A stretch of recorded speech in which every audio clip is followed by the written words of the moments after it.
नमस्कार, India voice देख रहे हैं आप और मैं हूं आपके साथ शिवम दुबे। इंडिया वॉइस के खास कार्यक्रम हरियाणा पंजाब में आप सबका स्वागत है। रुक करेंगे खबरों की ओर। आपको बता दें कि हरियाणा के सीएम मनोहर लाल का कहना है कि विपक्ष सिर्फ किसानों से मसले पर राजनीति करता है, जबकि हम हर घड़ी किसानों के साथ खड़े रहते हैं और खड़े रहेंगे। पराली जलाने को लेकर किसानों की मांगों पर सीएम मनोहर लाल ने क्या कुछ कहा, आइए सुनते हैं। तो 2047 तक विकसित भारत के रूप में अगर हम देखना चाहते हैं तो हमारा दायित्व बनता है उसमें विकसित हरियाणा, इसकी हम कल्पना करके चलें।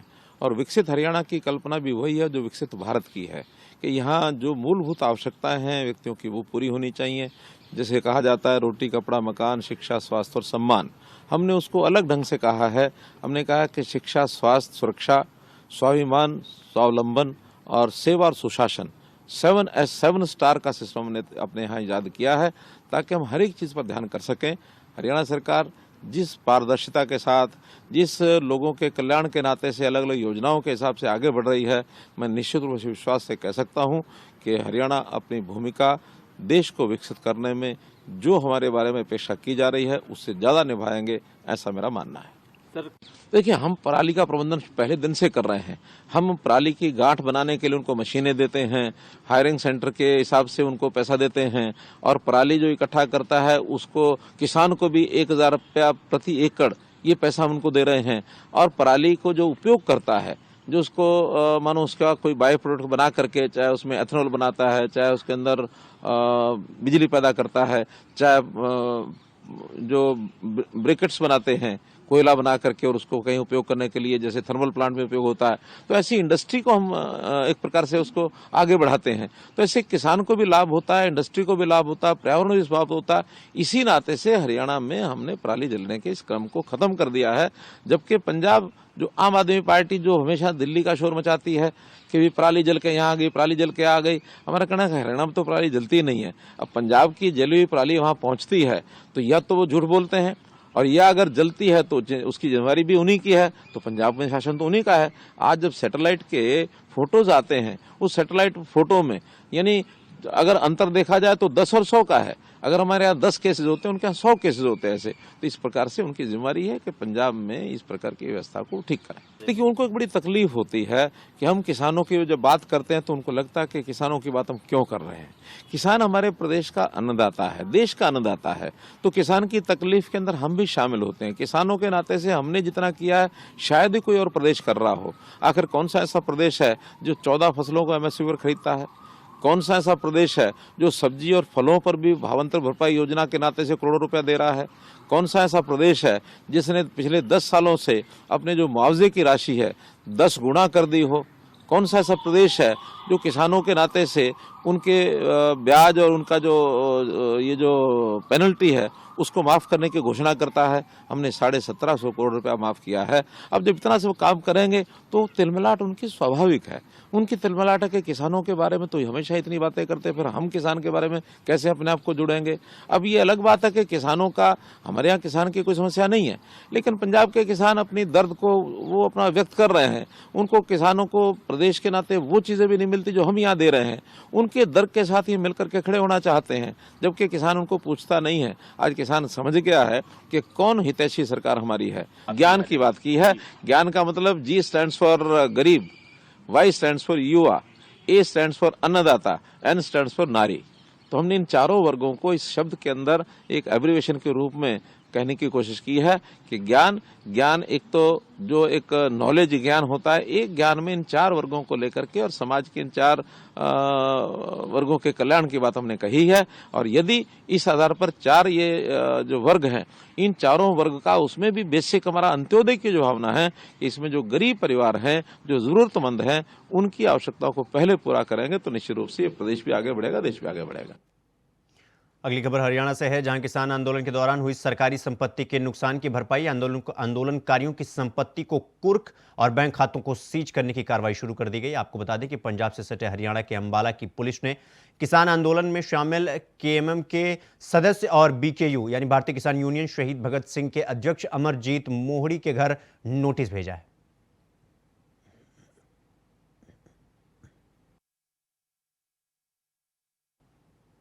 एमएसपी समेत अन्य मांगों को लेकर किसानों का धरना शुक्रवार के 11वें दिन भी जारी है। तो वहीं 2 दिन पहले खनौरी बॉर्डर पर हुई किसान की मौत को लेकर किसान नेता सरवन सिंह पंढेर की प्रतिक्रिया सामने आई है, जहां उन्होंने कहा कि शुभकरण सिंह की मौत के बाद पंजाब सरकार से वार्ता शुरू की हुई थी, बातचीत चल रही थी, हमारी सभी मांगे मान ली गई हैं। हमला करने वालों के खिलाफ धारा 302 यानी हत्या के तहत मामला दर्ज किया जाए और पंजाब सरकार द्वारा शुभकरण सिंह को शहीद का दर्जा देने की बात भी हुई।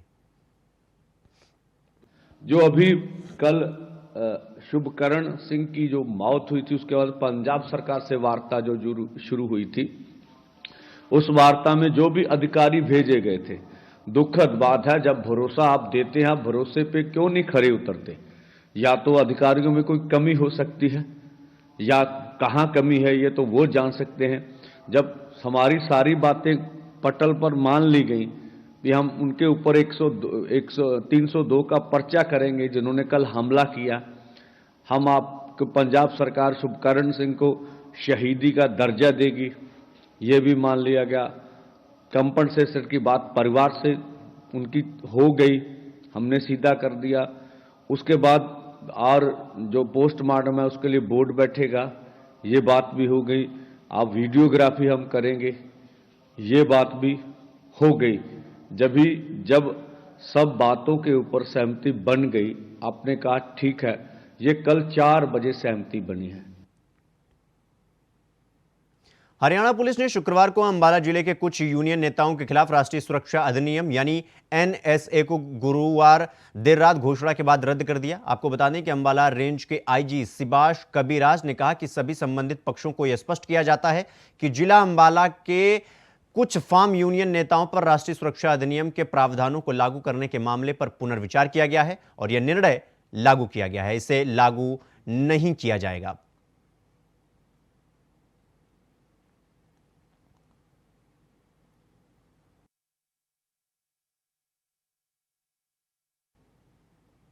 अगली खबर सिरसा से है, जहां कांग्रेस का विश्वास प्रस्ताव लाने पर भाजपा सांसद सुनीता दुग्गल का बयान सामने आया, जहां उन्होंने कहा कि कांग्रेस अपने ही लोगों का ही विश्वास खो चुकी है। खुद सीएम बार बार कांग्रेस के नेताओं को विधानसभा में विश्वास प्रस्ताव लाने की बात कह चुके हैं।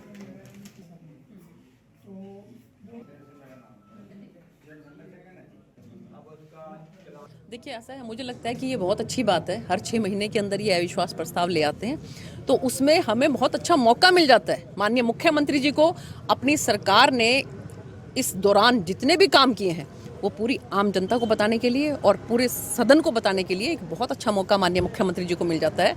और माननीय मुख्यमंत्री जी ने पिछली बार भी कहा था कि ठीक है, अब 6 महीने बाद तुम दोबारा लेके आना, बल्कि तो मुझे तो लगता है कि शायद हो सकता है उन्होंने माननीय मुख्यमंत्री जी की बात को मान लिया हो। हमारी सरकार बहुत बढ़िया चल रही है माननीय मुख्यमंत्री श्री मनोहर लाल जी के नेतृत्व के अंदर, और जितने काम माननीय मनोहर लाल जी ने अपने मुख्यमंत्री काल में 10 साल के अंदर अंदर किए हैं, आज तक ये रिकॉर्ड है। मुझे लगता है कि अगर आप इसकी तुलनात्मक अगर आप इसकी आप अवलोकन करोगे तो आपको पता लगेगा कि आज तक कभी किसी मुख्यमंत्री ने इतने काम नहीं किए हैं। तो वहीं बीते दिनों यानी 16 फरवरी को ओए भोले ओए फिल्म रिलीज हुई थी। फिल्म के रिलीज होने के बाद अब फिल्म को देखा गया तो उसमें यह पाया गया कि क्रिश्चियन धर्म की प्रार्थना सभा को एक गलत ढंग से दर्शाया गया, जिसे देखकर क्रिश्चियन समुदाय के लोगों के दिलों को काफी ठेस पहुंचा, जिसके बाद क्रिश्चियन समुदाय ने एकत्रित होकर इसको गंभीरता से लेते हुए जालंधर के पुलिस कमिश्नर के पास इस फिल्म को लेकर एक शिकायत दर्ज करवाई।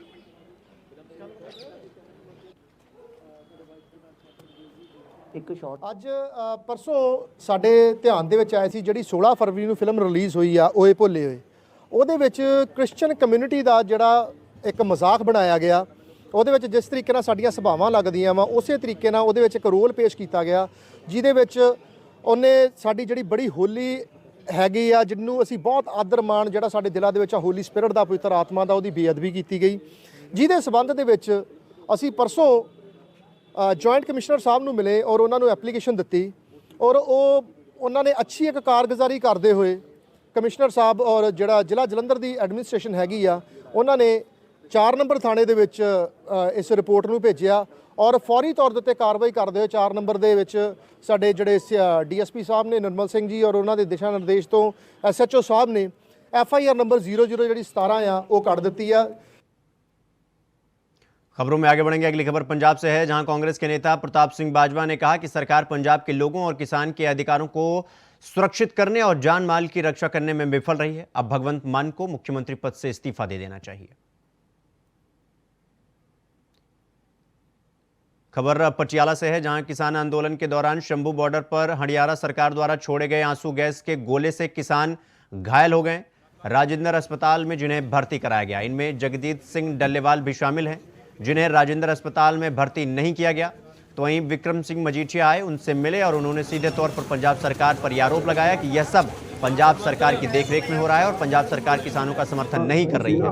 पुलिस वहां मौजूद थी, फिर भी पुलिस अधिकारी बातचीत के दौरान सीधे तौर पर पंजाब सरकार पर आरोप लगा रहे हैं। खबर ਨੂੰ ਸੀ ਉਹਨਾਂ ਦੇ ਵੱਲੋਂ ਮੁਲਾਕਾਤ ਜਿਹੜੀ ਹੈ ਉਹ ਕੀਤੀ ਜਾਣੀ ਹੈ।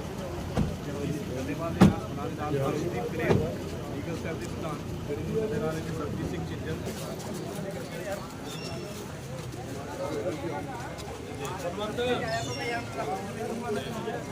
ਤੁਸੀਂ ਨਾ ਹਰ ਗੱਲ ਨੂੰ ਪ੍ਰੈਸ ਦਾ ਵੀ ਥੋੜਾ ਜ਼ਿੰਮੇਵਾਰੀ ਵਾਲੀ ਨਾਲ ਕੰਮ ਔਰ ਕੱਲ ਇੱਕ ਖਬਰ ਨੂੰ ਸੀ ਉਹਨਾਂ ਦੇ ਵੱਲੋਂ ਮੁਲਾਕਾਤ।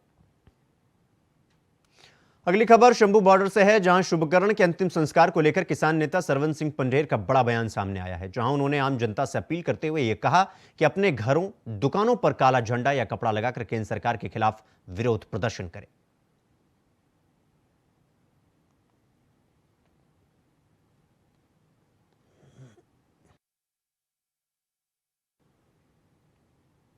खबर पटियाला से है, जहां किसान नेता जगजीत सिंह डल्लेवाल ने कहा कि मैं हर उस भाई बहन मां और वकील समुदाय, हर सामाजिक धार्मिक संगठन और हर उस संगठन को धन्यवाद करता हूं जो शुभकरण के पक्ष में हां में हां मिला रहे हैं और आज के दिन काले दिन के रूप में मना रहे हैं। उन्होंने कहा कि संयुक्त किसान मोर्चा, गैर राजनीतिक भारत और किसान मजदूर मोर्चा के प्रत्येक नागरिक से मेरी एक अपील है कि हर इंसान के अधिकारों के लिए लड़ने वाले हमारे बच्चों को बधाई देने के पक्ष में हां में हां मिलाते हुए 23 और 24 फरवरी को हर वाहन, हर एक घर पर, हर दुकान पर काले झंडे लगाकर काला दिवस के रूप में मनाया जाए।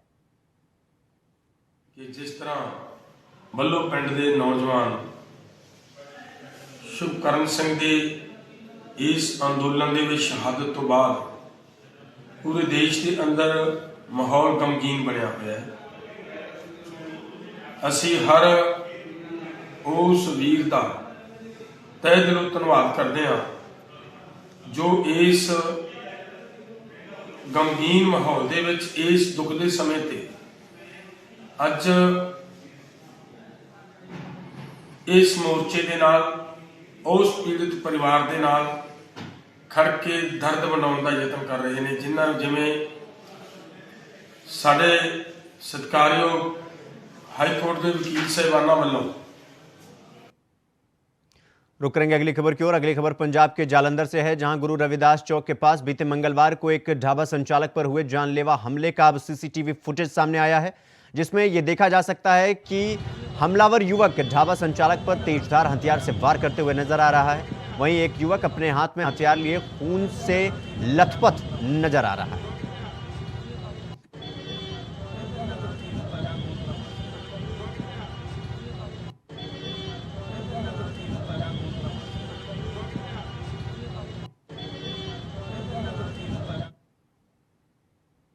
बुलेटिन में रुकेंगे एक छोटे से ब्रेक के लिए। खबरों का सिलसिला जारी है, फौरन लौट रहे हैं।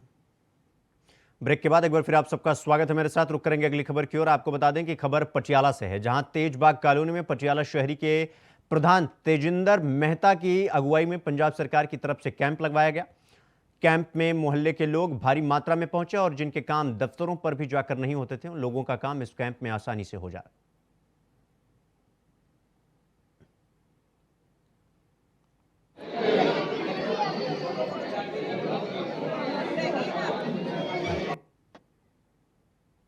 खबर बठिंडा से है, जहां किसान आंदोलन के बीच खनौरी बॉर्डर से एक और किसान की मौत की खबर सामने आ रही है। आपको बता दें कि किसान का नाम दर्शन सिंह है, जिनकी उम्र 62 साल बताई जा रही है। किसानों के 13 फरवरी के दिल्ली चलो मार्च की घोषणा के बाद अब तक 5 किसानों की मौत हो चुकी है, जो कि बहुत ही दुखद है।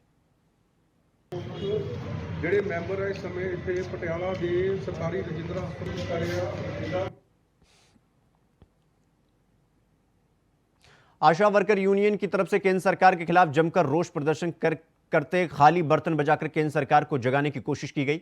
इस मौके पर अपनी लंबे समय से चली आ रही मांगों को लेकर केंद्र सरकार से सिविल सर्जन बरनाला के जरिए एक मांग पत्र भी दिया गया। इस मौके पर अपनी मांग पर बात करते हुए आशा वर्करों ने बताया कि उन्होंने देश में कोरोना काल के समय कड़ी मेहनत कर उन्हें उसका अवार्ड तो मिला, लेकिन उनके जो हक थे वो केंद्र सरकार ने उन्हें अभी तक नहीं दिए, जिसके चलते आशा वर्कर यूनियन की तरफ से केंद्र सरकार के खिलाफ जमकर रोष प्रदर्शन किया गया।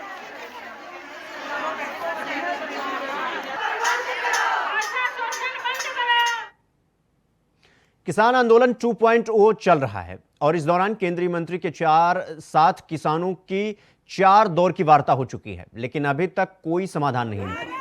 यहां किसान लगातार दिल्ली कूच की जिद पर अड़े हुए हैं। ऐसे में किसानों के आंदोलन और रास्ता बंद होने से आम जनता को काफी परेशानियों का सामना करना पड़ रहा है। इस बारे में जब केंद्रीय मंत्री कृष्णपाल गुर्जर से बातचीत की गई तो उन्होंने कहा कि रास्ता रोकने और लोगों को परेशान करने से किसी समस्या का कोई भी समाधान नहीं निकल सकता। हर समस्या का समाधान बातचीत से ही निकल सकता है।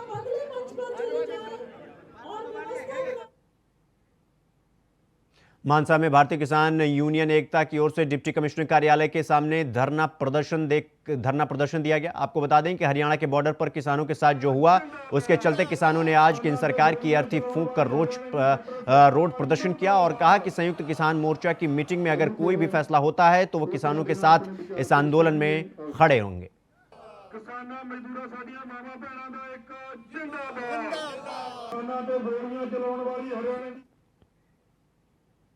संयुक्त किसान मोर्चा के आह्वान पर आज केंद्र सरकार और हरियाणा सरकार के वजीरों के पुतले फूके गए। आपको बता दें कि किसान यूनियन के ब्लॉक प्रेस सचिव जसमेल सिंह राजियाना ने प्रेस वार्ता कर बताया कि 21 फरवरी को किसान संगठन किसानों की मांगों को लागू करने के लिए दिल्ली की ओर मार्च कर रहे थे और भाजपा की केंद्र सरकार ने शंभू बॉर्डर और खनूरी बॉर्डर पर किसानों पर हमला किया। हरियाणा की मनोहर सरकार ने किसानों पर आंसू गैस के गोले, प्लास्टिक और 12 बोर की गोलियां चलाई, जिसके चलते खनूरी बॉर्डर पर एक 22 वर्षीय युवक की गोली लगने से मौत हो गई और युवक शहीद हो गया, जिसकी 22 फरवरी को संयुक्त किसान मोर्चा की बैठक में कड़ी निंदा की गई।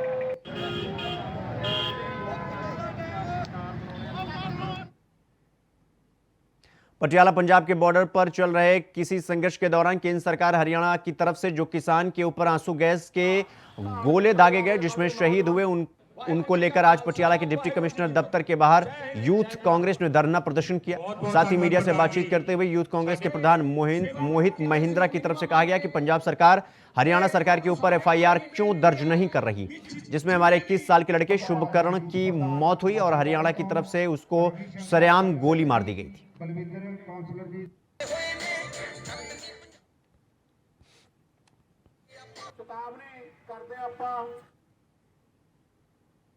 खबरों में आगे बढ़ेंगे। अगली खबर फरीदाबाद से है, जहां जन्म लेते ही मासूम बच्चे को कूड़े के ढेर में फेंकने का मामला सामने आया है।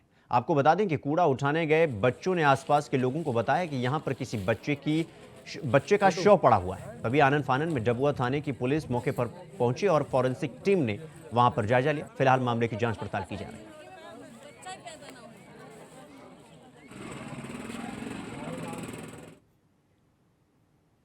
पंजाब के राज्यपाल और चंडीगढ़ के प्रशासन बनवारी लाल पुरोहित ने शुक्रवार को 52वें रोज फेस्टिवल का उद्घाटन किया। उनके साथ शहर के सांसद किरण खेर और नवनिर्वाचित मेयर कुलदीप कुमार भी उपस्थित रहे। आपको बता दें कि इस फेस्टिवल में लोगों को 826 किस्म के गुलाब के फूल देखने को मिले, जहां उद्घाटन के दौरान राजनीति भी देखने को मिली।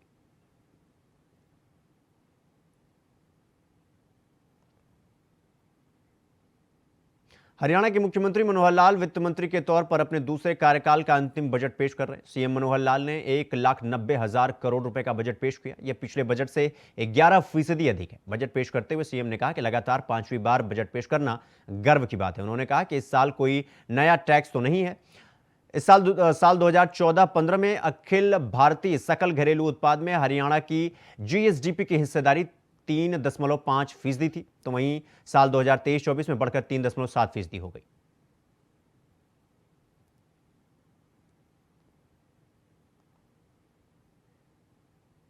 तो वहीं मोगा में अलग अलग किसान यूनियन की ओर से ब्लैक डे मनाया गया। आपको बता दें कि किसानों ने केंद्र सरकार के नेता अमित शाह और मनोहर लाल का पुतला भी फूंका। इस दौरान किसानों ने कहा कि 26 फरवरी को ट्रैक्टर दिल्ली की तरफ करके नेशनल हाईवे पर प्रदर्शन करेंगे।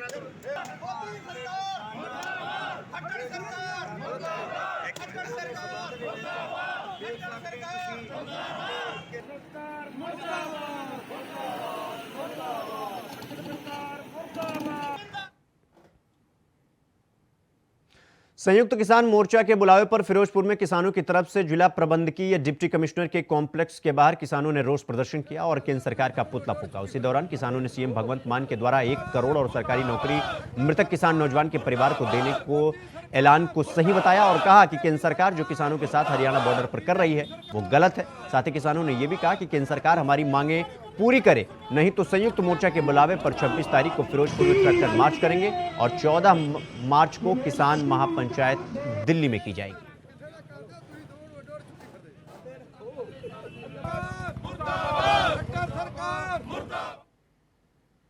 पंजाब के कैबिनेट मंत्री चेतन सिंह जोड़े माजरा पटियाला के राजेंद्र अस्पताल गए थे, जहां उन्होंने जख्मी किसानों का हालचाल पूछा और बातचीत की। उसके बाद कैबिनेट मंत्री ने कहा कि पंजाब सरकार किसानों के साथ है। साथ ही उन्होंने कहा कि शुभकरण की मेडिकल रिपोर्ट आ जाने के बाद हरियाणा पुलिस पर मामला दर्ज करेंगे।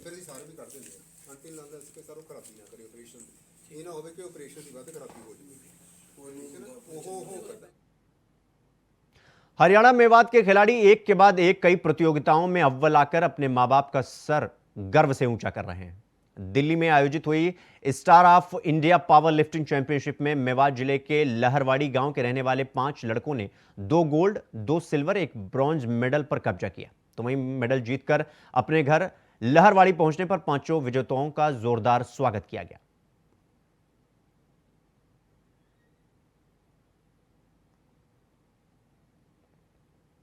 किसान आंदोलन के दौरान शंभू बॉर्डर पर गोली लगने से एक युवा किसान की मौत हो गई, जिसके बाद अब पंजाब और हरियाणा के किसान इस घटना से भड़क गए हैं।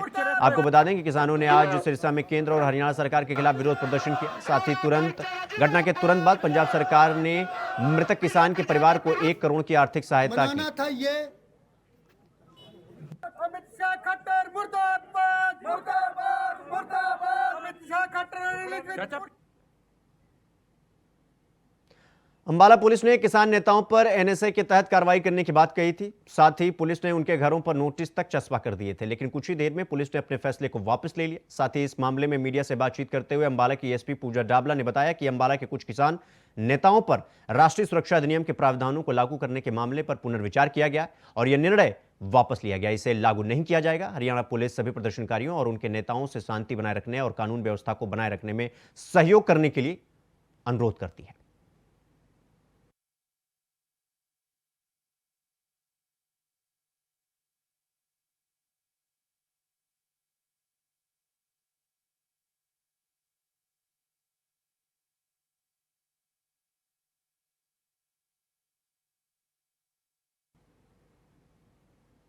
रुक करेंगे अगली खबर की ओर। अगली खबर पटियाला से है, जहां किसान संघर्ष के दौरान शहीद हुए शुभकरण की मौत पर एक नया मोड़ आ गया है। आपको बता दें कि एक तरफ कहा जाता है कि 3 बहनों का अकेला भाई मां बाप की मौत हो चुकी है। वहीं आज पटियाला के राजेंद्र अस्पताल में अपने आप को शुभकरण की मां बताने वाली एक महिला पहुंची। इस दौरान उन्होंने कहा कि मैं अपने बेटे का चेहरा देखने के लिए पहुंची हुई हूं।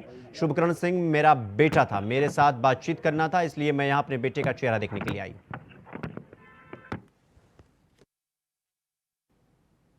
हरियाणा पंजाब में फिलहाल अभी के लिए बस इतना ही। देश दुनिया की तमाम खबरों को देखने के लिए देखते रहिए इंडिया वॉइस। मुझे दीजिए इजाजत। नमस्कार।